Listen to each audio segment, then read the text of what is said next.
Ago, in a village deep within the lush forests of what is now southwestern Nigeria, there was a man named Olamide, but everyone called him Olamide. Olamide was a slave, owned by a wealthy and powerful man named Chief Adeyemi.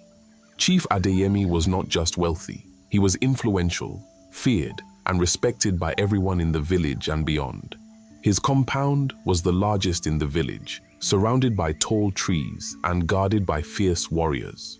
Chief Adeyemi was a man who loved to show off his wealth and power, and among his many slaves, Olamide was the most talked about. Olamide was unlike any other man in the village.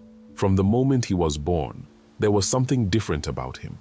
As he grew, his uniqueness became more apparent, and by the time he reached adulthood, he had become the subject of every woman's fantasies and every man's envy. Olamide was tall, standing over 6 feet, with a body sculpted like a deity. His skin was the color of rich, dark chocolate, smooth and unblemished, with a natural sheen that made him look like he had been kissed by the gods themselves. His face was a masterpiece, strong, chiseled jawline, high cheekbones, and full lips that always seemed to be on the verge of a knowing smile. His eyes were dark and intense, filled with a depth that seemed to draw people in, making them feel as though he could see straight into their souls. His hair, thick and curly, framed his face perfectly, adding to his allure. But it wasn't just his face that made him so irresistible. Olamide's body was a work of art. Broad shoulders that could carry the weight of the world, arms thick with muscle, and a chest so powerful it seemed as if it had been carved from stone. His waist was narrow, leading down to strong legs that spoke of both power and grace. But it was what lay between his legs that truly captured the attention of the women in the village. Olamide had a bulge in his pants that was impossible to ignore. It was a promise, a hint of the pleasure he could bring, and the women who caught sight of it could not help but fantasize about what it would be like to feel him inside them. Olamide moved with a confidence that was both natural and overwhelming. He was aware of the effect he had on people, especially women, but he never boasted about it. He didn't need to. The way he walked, the way he spoke in his deep, smooth voice, the way his eyes lingered just a little too long on the women he passed, all of it was enough to drive them wild. The young girls in the village would giggle and whisper behind their hands as he walked by, while the older women, though more discreet, could not hide the longing in their eyes. The whispers about Olamide's prowess began long before Chief Adeyemi noticed him. The village women talked amongst themselves, sharing stories of how just being near Olamide made them feel things they had never felt before. Some said it was his touch, others his voice, but the truth was that everything about Olamide was designed to seduce. One evening, as the sun was setting and casting a golden glow over the village, Olamide was working in Chief Adeyemi's compound. The chief, a man of great wealth and power, owned many slaves, but none like Olamide. As Olamide moved through the compound, his muscles rippling under his dark skin, the chief's wives watched him from the shadows. They had heard the rumors, but seeing him in person was something else entirely. They watched as he lifted heavy loads with ease, the veins in his arms bulging with each movement, and they could not help but imagine what it would be like to feel those strong arms around them. Chief Adeyemi was no fool. He had noticed the way the women in his compound looked at Olamide, the way their conversations would stop when he entered a room, and the way they would quickly avert their eyes, blushing and giggling like schoolgirls. The chief was a man who valued power, and he understood that Olamide had a power unlike any other. He knew that he could use Olamide's gift to his advantage. One day, Chief Adeyemi called Olamide into his hut. The chief was a large man, with a presence that filled the room, but even he could not help but feel a slight twinge of envy as he looked at Olamide standing before him, tall, strong, and undeniably handsome. "Olamide," Chief Adeyemi said, his voice deep and commanding, I hear say you get one kind power where no other man get for this village." Olamide, who had learned long ago that humility was his greatest weapon, bowed his head slightly.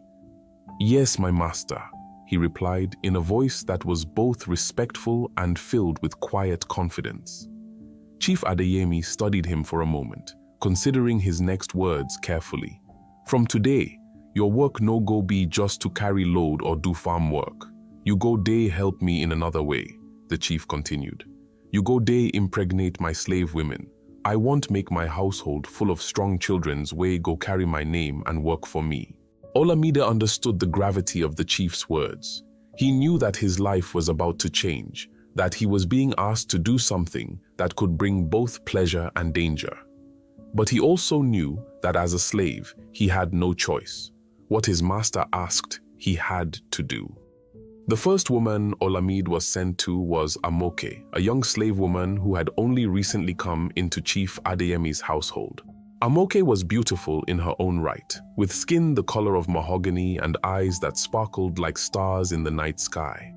But she was shy, unused to the attention of men, and when Olamide was brought to her, she blushed deeply, unsure of what to expect.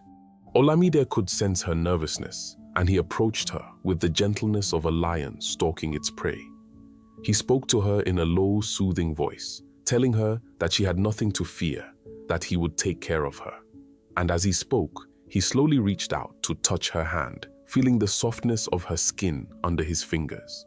Amoke trembled at his touch, her heart racing as she looked into his deep, dark eyes. Without saying a word, Olamide pulled Amoke closer to him, his large hands resting on her waist. She could feel the heat of his body, the strength in his arms, and she felt a wave of desire wash over her. Olamide leaned down and kissed her softly on the lips, a kiss that was both tender and filled with promise. Amoke gasped, surprised by the sensation, but she did not pull away. Instead, she melted into him, letting him take control. Olamide's hands moved down to her hips, pulling her even closer, and Amoke could feel the hardness of his bulge pressing against her. It was unlike anything she had ever felt before, and it sent a shiver down her spine. Olamide lifted her easily, carrying her to the bed where he laid her down gently. He took his time, undressing her slowly, savoring the sight of her body as it was revealed to him. Amoke's breath came in short gasps as she watched him, her heart pounding in her chest. When Olamide finally undressed himself, Amoke's eyes widened in awe. He was magnificent, every muscle perfectly defined, every inch of him exuding power and masculinity. But it was the sight of his bulge, now fully revealed, that truly took her breath away. It was even larger than she had imagined, and she couldn't help but feel a mix of fear and excitement at the thought of what was to come. Olamide moved over her, his body covering hers, and Amoke felt a wave of heat between her legs. She knew what was about to happen, and she was ready for it. As Olamide entered her, she let out a soft moan, feeling a pleasure unlike anything she had ever experienced. Olamide moved slowly at first, letting her adjust to his size, but soon he began to pick up the pace, driving deeper and harder with each thrust. Amoke's moans grew louder, her body arching beneath him as she lost herself in the sensation. She could feel every inch of him inside her, filling her completely, and she knew that she would never be the same again. Olamide was relentless, his movements precise and controlled, but filled with passion. He knew exactly how to bring a woman to the edge, how to make her beg for more, and he did just that. By the time they were finished, Amoke was exhausted, her body trembling with the aftershocks of pleasure. Olamide laid beside her, his breathing steady, and for a moment, they simply lay there in silence, the only sound, the soft rustling of the wind outside. Word of Olamide's encounter with Amoke spread quickly through the village. The women talked amongst themselves, sharing every detail they could gather, and soon, every woman in the village was longing for a chance to be with Olamide. The other slave women, who had once viewed Amoke with a hint of pity for being new and inexperienced, now looked at her with a mixture of envy and curiosity.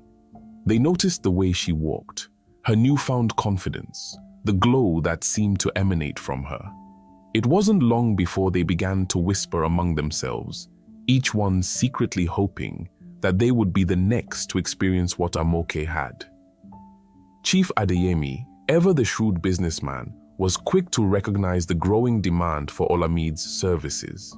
He began to send Olamide to other slave women in his compound, ensuring that each one would bear him a child. But the chief's ambitions didn't stop there. He saw an opportunity to profit from Olamide's gift and began renting him out to other wealthy men in the village who wanted their slave women to bear strong children.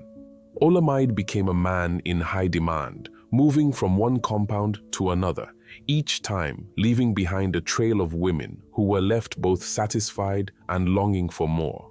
The slave women were not the only ones who noticed Olamide's abilities.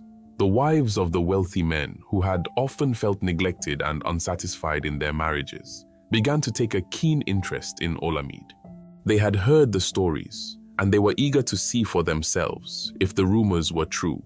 It started with furtive glances as Olamide walked through the village, the way the women would watch him from behind the curtains of their huts, their eyes following the sway of his hips, the bulge in his pants. They would gather together under the pretense of social visits, but the conversation would inevitably turn to Olamide. They would giggle like young girls, their cheeks flushing with excitement and embarrassment as they discussed what they had heard about him. But for some, mere talk was not enough. Madam Kemi, Chief Adeyemi's youngest wife, was the first to act on her curiosity. She had always been bold, unafraid to go after what she wanted, and she wanted Olamide. She had seen the way the other women in the compound looked at him, the way they seemed to come alive in his presence, and she wanted to experience that for herself. One evening, when Chief Adeyemi was away on business, Madam Kemi sent for Olamide. She was nervous, her heart pounding in her chest as she waited for him to arrive. But she was determined. She had heard too many stories, had seen too many women transformed by Olamide, and she could no longer resist the pull. When Olamide entered her hut, Madam Kemi felt a shiver run down her spine. He was even more handsome up close, his presence filling the small room. She could barely breathe as he approached her, his eyes locking onto hers with an intensity that made her feel both excited and afraid. She had never felt anything like this before. "Olamide," she whispered, her voice trembling, "I have heard so much about you. I want to know if it is all true." Olamide, ever the gentleman, simply smiled, his lips curving into that knowing smile that had driven so many women wild. He reached out and took her hand, his touch sending a jolt of electricity through her body. "Madam Kemi," he said in that deep, soothing voice of his, "I will show you things you have never felt before." Madam Kemi's breath caught in her throat as Olamide pulled her close, his hands resting on her waist. She could feel the strength in his grip, the heat of his body, and the hardness of his bulge pressing against her. She let out a soft moan as he kissed her, his lips gentle but insistent, demanding a response. Olamide took his time with Madam Kemi, undressing her slowly, savoring the sight of her body as it was revealed to him. She was beautiful, with soft, smooth skin and curves that were made for a man's hands. But it wasn't just her beauty that excited Olamide. It was the way she responded to him, the way her body seemed to melt under his touch. When Olamide finally entered her, Madam Kemi let out a cry of pleasure, her body arching beneath him. She had never felt anything like this before, had never been with a man who could make her feel so completely desired, so utterly fulfilled. Olamide moved with a skill and precision that left her breathless, his every touch, every thrust, designed to bring her to the edge of ecstasy. Madam Kemi lost herself in the sensation, her moans filling the room as Olamide drove her higher and higher. She could feel every inch of him inside her, filling her completely, and she knew that she would never be able to look at her husband the same way again. Olamide was relentless, his movements growing more intense as he pushed her to the brink of pleasure. When it was over, Madame Kemi lay beside Olamide, her body trembling with the aftershocks of pleasure. She couldn't believe what had just happened, couldn't believe that she had just experienced the most intense pleasure of her life with a man who was not her husband. But as she looked at Olamide, at the satisfied smile on his lips, she knew that she would do it again, that she would risk everything for another night with him. Madame Kemi was not the only one who fell under Olamide's spell. The other wives of the wealthy men, who had heard the stories and seen the change in Madame Kemi, began to seek him out as well. Each one was drawn to him like a moth to a flame, unable to resist the temptation of experiencing what so many others had. Olamide found himself in a dangerous web of lies and deceit as he juggled the demands of these powerful women, each one wanting to keep their encounters with him hidden from their husbands. He knew the risks, knew that if he was caught, the consequences would be severe. But Olamide was a master of his craft, and he knew how to keep his secrets safe. The women would meet him in secret, in the dead of night, slipping away from their husbands' beds to find him. They would come to him, trembling with anticipation, their bodies aching for his touch. And Olamide, ever the skilled lover, would give them what they desired. Each encounter was different, each woman bringing her own unique desires and fantasies to the table. Some wanted to be dominated, to be taken forcefully and without mercy. Others wanted to be worshipped, to be treated like queens, their bodies adored and cherished. Olamide could do it all, and he did, leaving each woman breathless and satisfied, her heart racing with the thrill of the forbidden. But as the months passed, the number of pregnant women in the village began to grow, and the men started to notice. Their wives, who had once been distant and cold, were now glowing with happiness, their bellies swelling with new life. But what troubled the men even more was the fact that some of the children born looked nothing like their fathers. The whispers grew louder, and soon the entire village was talking about Olamide. The men began to connect the dots, realizing that the one common factor among all these pregnancies was Olamide. Anger and jealousy burned in their hearts as they realized that the anger and jealousy burned in their hearts as they realized that the slave they had once admired and envied had betrayed them in the worst possible way. Chief Adeyemi, who had once been so proud of Olamide, now felt a deep sense of shame. He could no longer ignore the rumors that his own wife, Madame Kemi, had also been with Olamide. The final blow came when one of the village elders, whose daughter had recently given birth to a child that looked suspiciously like Olamide, demanded justice. The village was in chaos. The men gathered in secret meetings, their faces twisted with rage as they discussed what to do. The women, who had once seen Olamide as a source of pleasure and escape, now feared for their lives. They knew that if their husbands and fathers found out the truth, the punishment would be severe. One night, the men of the village, led by Chief Adeyemi and the elders, stormed into Chief Adeyemi's compound. They dragged Olamide out of his hut and took him to the village square. The people gathered, their faces filled with anger and fear. The men shouted and cursed, demanding justice for the chaos Olamide had caused. "Olamide," one of the elders said, his voice cold and hard, "you done spoil our village with your wicked ways. You no go fit, stay here again. From today we dey banish you from this village. If we see you near here again, na death go meet you." Olamide, knowing that his time had come, did not fight or argue. He simply lowered his head in acceptance. The crowd continued to shout insults, their voices a mix of anger and betrayal. They had once admired Olamide for his strength and charm, but now, all they could see was a man who had disrupted the peace of their village, a man who had caused shame and heartache in so many homes. Chief Adeyemi, who had once proudly claimed Olamide as his most valuable possession, now felt a deep sense of guilt and humiliation. His own wife had been caught up in Olamide's charm, and the child she carried might not even be his. The other men in the village shared his pain, each one wondering if the children in their homes were truly theirs. The seeds of doubt and jealousy had been planted deep, and the once peaceful village was now fractured by suspicion and mistrust. The men, driven by their wounded pride and the fear of being cuckolded, knew that Olamide had to be removed to restore some semblance of order to their lives. The men of the village, their hearts heavy with betrayal, took Olamide to the edge of the village, where the thick forest began. The trees loomed tall and dark, casting long shadows under the moonlight. The air was thick with tension, and the silence was broken only by the occasional rustle of leaves and the distant calls of nocturnal animals. Chief Adeyemi, standing at the front of the group, looked at Olamide with a mixture of anger and sorrow.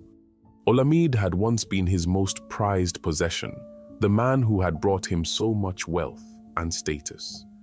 But now, all he could see was the man who had brought shame to his household, who had violated the trust of every man in the village. "Olamide," Chief Adeyemi began, his voice trembling slightly. "You were like a son to me. I trusted you. I gave you everything. And this is how you repay me, by betraying me, by sleeping with my wife, and with the wives of my friends and allies." Olamide remained silent, his head bowed. He knew there was nothing he could say that would change the outcome. He had crossed a line that could not be uncrossed, and now he had to face the consequences.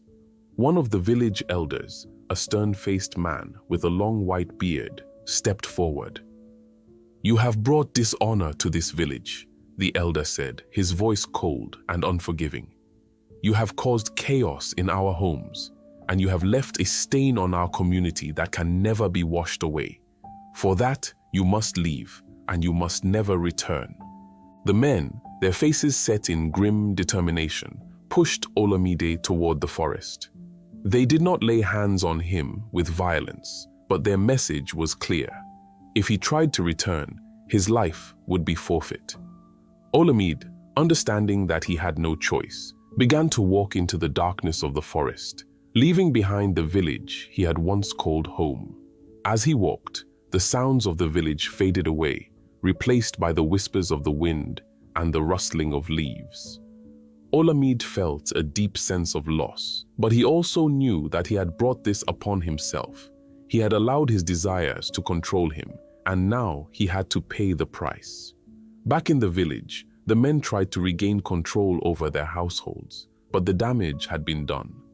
Trust had been shattered, and the seeds of doubt planted by Olamide's actions continued to grow. The women, who had once found solace and pleasure in Olamide's arms, now lived in fear. They knew that their secrets could be exposed at any moment, and they walked on eggshells, afraid that their husbands might discover the truth.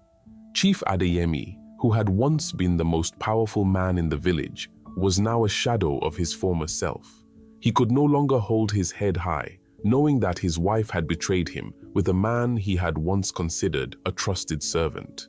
The other men in the village shared his pain, their pride wounded, their hearts heavy with the knowledge that they had been deceived. The children born in the aftermath of Olamide's time in the village grew up with questions they could never answer. Some of them looked like their fathers, while others bore a striking resemblance to Olamide.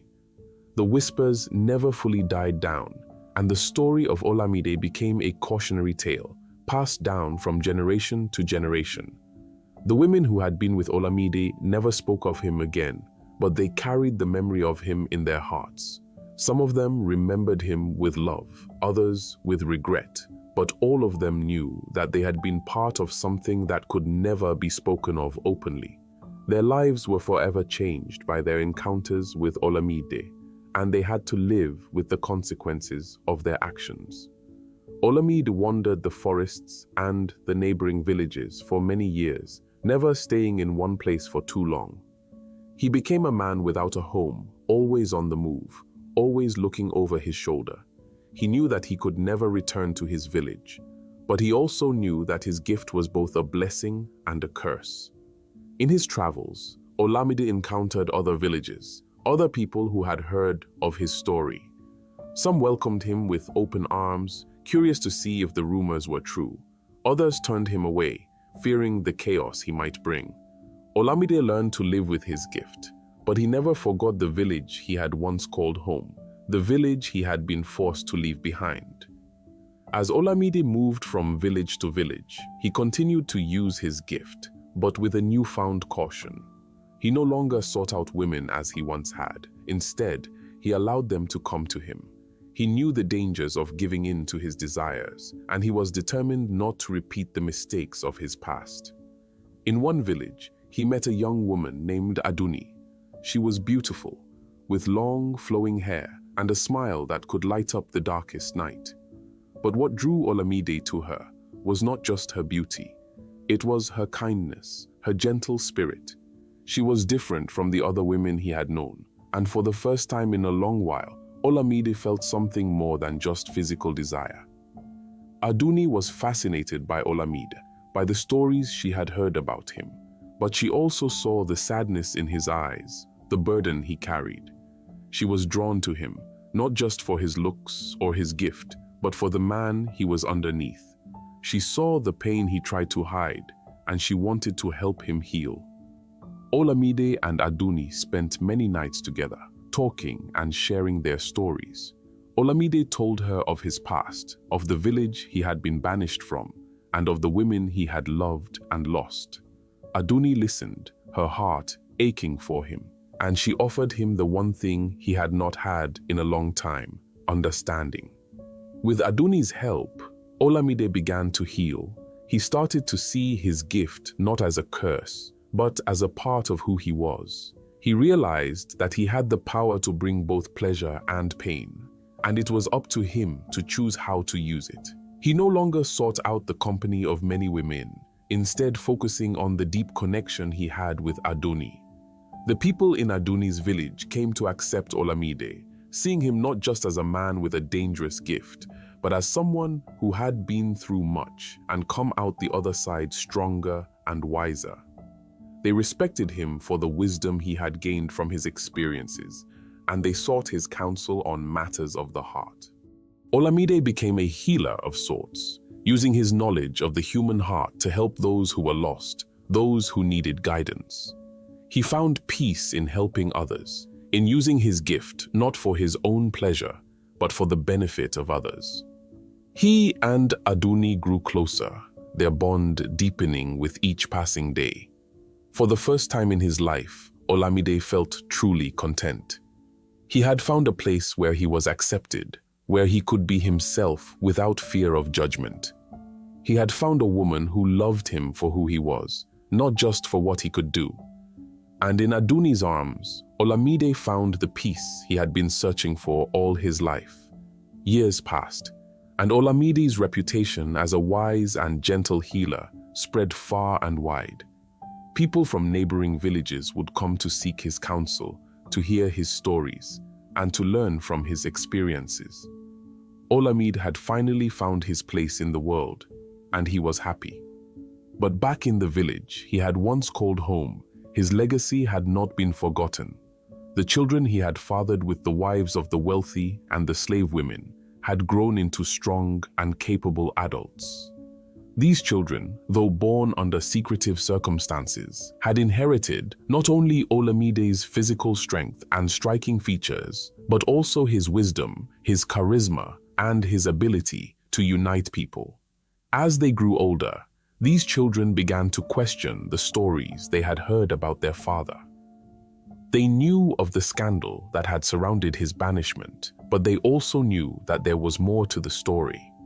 They had heard whispers of how their mothers had been deeply moved by Olamide, how he had treated them with a kindness and respect that was rare in those times. These children, who now formed a considerable part of the village's population, felt a strong desire to know the man who had fathered them, to understand where they had come from. Among these children were the sons and daughters of royalty and wealthy families, who had been raised with privileges and power. These young men and women, respected and influential in their own right, began to speak openly about their desire to bring Olamide back to the village. They approached the village elders, requesting an audience to discuss the matter. The elders, surprised by this unified appeal, agreed to listen. In the gathering, one of Olamide's sons, a tall and imposing figure named Adeyemi, stood before the elders. His voice was calm, but carried the weight of conviction. "We know the story of our father Olamide," Adeyemi began. "We know of the mistakes he made and the pain he caused, but we also know that he is our father, and we have a right to know him. We are strong, we are capable, and we have contributed much to this village. We ask you, as our leaders, to allow him to return." The elders listened intently, but it was not just Adeyemi's words that moved them. It was the sheer number of Olamide's children present in the gathering. There were dozens of them, all grown, strong, and determined. They were sons and daughters of both slaves and free women, of wealthy merchants and royal families, all united in their plea. Another of Olamide's daughters, a beautiful and articulate young woman named Morayo, spoke next. "We understand that our father was banished for his actions, but we also know that he has changed. We have heard of the man he has become, of the good he has done in other villages. We believe that everyone deserves a second chance, especially someone who has given this village so many strong and capable people." The village elders exchanged glances, clearly moved by the passionate appeal of Olamide's children.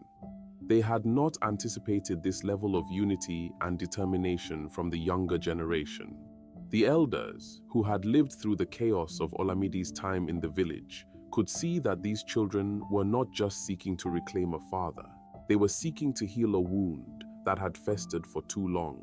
One of the elders, an old man with a weathered face and wise eyes, spoke up. "What you ask is not a simple matter. Your father caused much pain, and his actions left scars that are still felt today. But we see that you are his legacy, and you have grown into strong and honorable people. Perhaps it is time for us to consider forgiveness." Adeyemi stepped forward again, his voice filled with resolve. "If our father is not allowed to return, then we will leave this village. We cannot stay in a place that refuses to acknowledge our bloodline, our heritage. We will go to him, and you will lose the strength and talent that we bring to this community." This ultimatum sent a ripple of concern through the elders. They could not afford to lose so many valuable members of the community, especially not those who held such influence and power. The thought of a mass exodus of Olamide's children and the impact it would have on the village was too great a risk to take. After much deliberation, the elders finally agreed. "Olamide may return," the elder announced, his voice carrying the weight of the decision. "But he must return as a changed man, one who understands the gravity of his past actions. He will be watched closely, and any misstep will be met with swift consequences. However, we believe that with your support, he can be reintegrated into our community." With the elders' decision, messengers were sent to the village where Olamide had been living. They carried with them the news that he was allowed to return, that his children had spoken on his behalf, and won him the chance to come home. Chapter 11: The Homecoming. When Olamide received the message that he was being invited back to the village, he was overwhelmed with emotion. He had long accepted that he would never see his old home again, that he would live out the rest of his days in the village where he had found peace. But the thought of seeing his children, of being accepted by them, filled him with a hope he had not felt in years. Olamide, accompanied by Adeyemi, began the journey back to his village. The walk was long, but each step was filled with anticipation. As they approached the outskirts of the village, Olamide's heart raced. He was nervous, unsure of how he would be received, despite the assurance from the messengers. As they neared the village, Olamide was greeted by a sight that took his breath away. Standing at the entrance of the village were his children, all of them waiting for him. Adebayo, Morayo, and the others he had never met, yet who carried his blood, stood proudly, their faces filled with emotion. They had come to welcome him home. Olamide, overcome with emotion, fell to his knees as his children rushed to embrace him. Tears streamed down his face as he felt their arms around him, their voices calling him Father. It was a moment he had never dreamed would come to pass, a moment of redemption and forgiveness that healed the deepest wounds in his heart. Adebayo, his eldest son, helped him to his feet. "Father, we have waited for this day for so long," Adebayo said, his voice thick with emotion. "We have heard of the man you have become, and we are proud to call you our father. Welcome home." The entire village had gathered to witness Olamide's return. The people watched in awe as Olamide was embraced by his children, who had grown into strong and capable adults. The villagers, who had once whispered about Olamide in scorn, now looked at him with a mix of respect and admiration. They saw the strength and unity of his children, and they knew that Olamide had left a powerful legacy behind.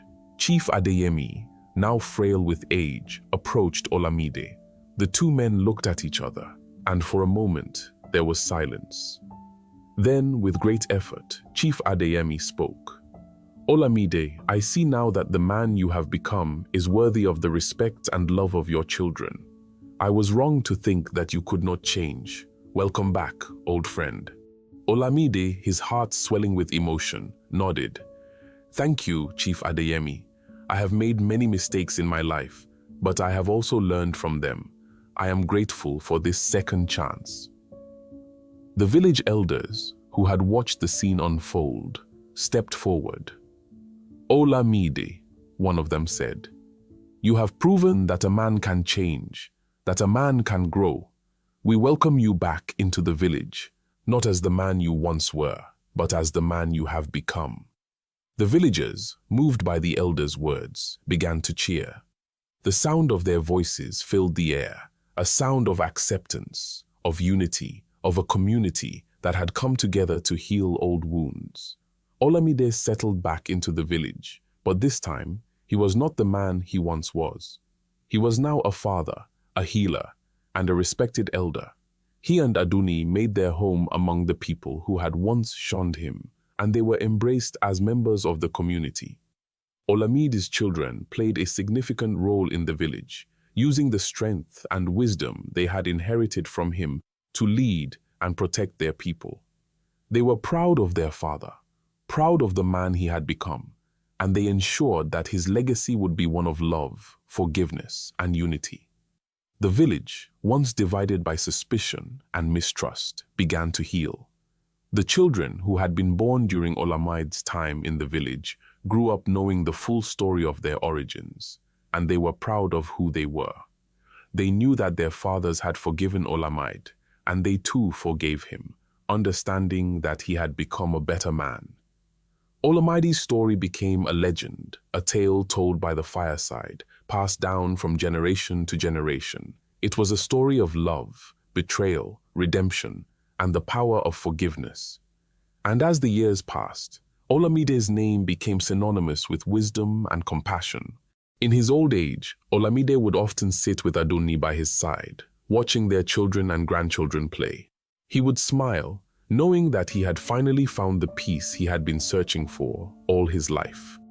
And as the sun set on the village, casting a golden glow over the land, Olamide would close his eyes, content in the knowledge that he had truly found his place in the world. Years after Olamide's death, the village he had once called home continued to thrive. The people had learned from his story, and they passed down his wisdom to their children and grandchildren. Olamide's legacy lived on, not just in his descendants, but in the hearts of all who had known him. The story of Olamide, the man with the dangerous gift, became a symbol of the power of redemption, the importance of forgiveness, and the strength that comes from facing one's past. And as the generations passed, The tale of Olamide remained a reminder that no matter how far one may fall, there is always a path to redemption and a place to call home.